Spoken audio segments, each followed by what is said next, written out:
మానవ జీవితంలో మాతృత్వం మహిళలకు ఒక వరమని, గర్భాస్థ సమయంలో ప్రతి గర్భవతి సమతుల్య ఆహారం భుజించడం తప్పనిసరి అని నార్కల్ జిల్లా వైద్య ఆరోగ్య శాఖ అధికారి డాక్టర్ కేవి స్వరాజ్యలక్ష్మి అన్నారు.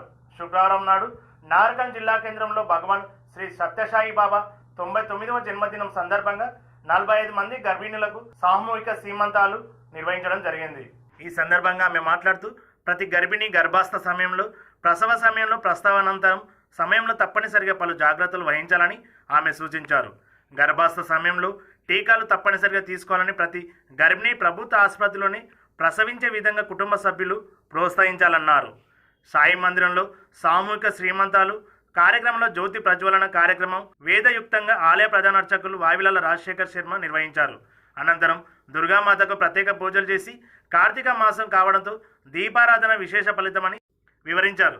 సత్యసాయి మహిళా సభ్యులు శాస్త్రోక్తంగా గర్భిణులకు శ్రీమంత కార్యక్రమం పసుపు, కుంకుమ, వస్త్రాలు, పూలు, పండ్లు, పలహారాలతో గుడి నుంచి ప్రత్యేక పాటలతో సామూహికంగా గర్భిణులకు సీమంత కార్యక్రమం నిర్వహించారు. అనంతరం సామూహిక భోజనాలు చేశారు. ఈ కార్యక్రమంలో సాయి ప్రశాంతి చారిటబుల్ ట్రస్ట్ వ్యవస్థాపక అధ్యక్షులు హకీం మురళి, ప్రధాన కార్యదర్శి ఎల్మే ఈశ్వరయ్య, జిల్లా టీకాల అధికారి డాక్టర్ కె రవికుమార్ నాయక్, వైద్యాధికారులు డాక్టర్ తేజస్విని, డాక్టర్ మేఘనారెడ్డి, మహిళా కన్వీనర్ మిడదొడ్డి సువర్ణ, సాయి సభ్యులు సంగీత, శారద, సుప్రజ, కొండూరు, లలిత, పావని తదితరులు పాల్గొన్నారు.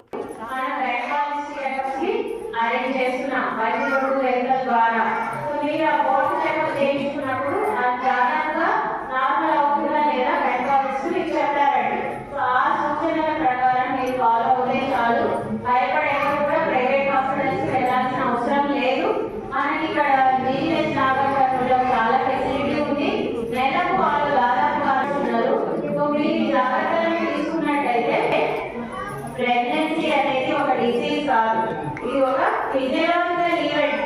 సో తల్లి బిడ్డ ఇద్దరు క్షేమంగా ఉండాలి.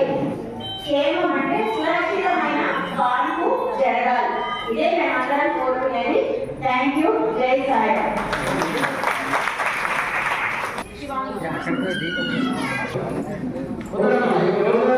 మంత్రం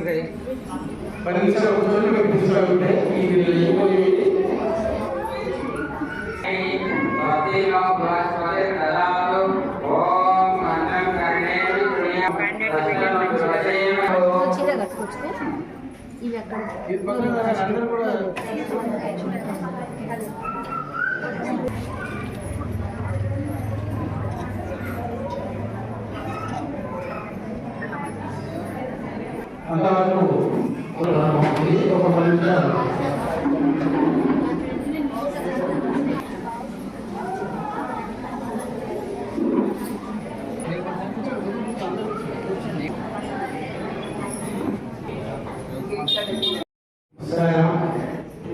భగవాన్ శ్రీ సత్యసాయి బాబా వారి పాదపలను నమస్కరిస్తూ గర్భిణీ స్త్రీల యొక్క శ్రీమంతాలకు ఇచ్చినటువంటి పిహెచ్ఎంఓ గారికి మరియు వాళ్ళ సహచరులందరికీ కూడా ధన్యవాదాలు తెలుపుకుంటున్నాం. అదేవిధంగా ఇక్కడికి వచ్చినటువంటి అందరికీ కూడా ధన్యవాదాలు తెలుపుకుంటున్నాం. శ్రీనాథుని యొక్క దేవాలయంలో ఈరోజు సర్వోదర శ్రీమంతాలు జరగడం ఎంతో పుణ్యకార్యం.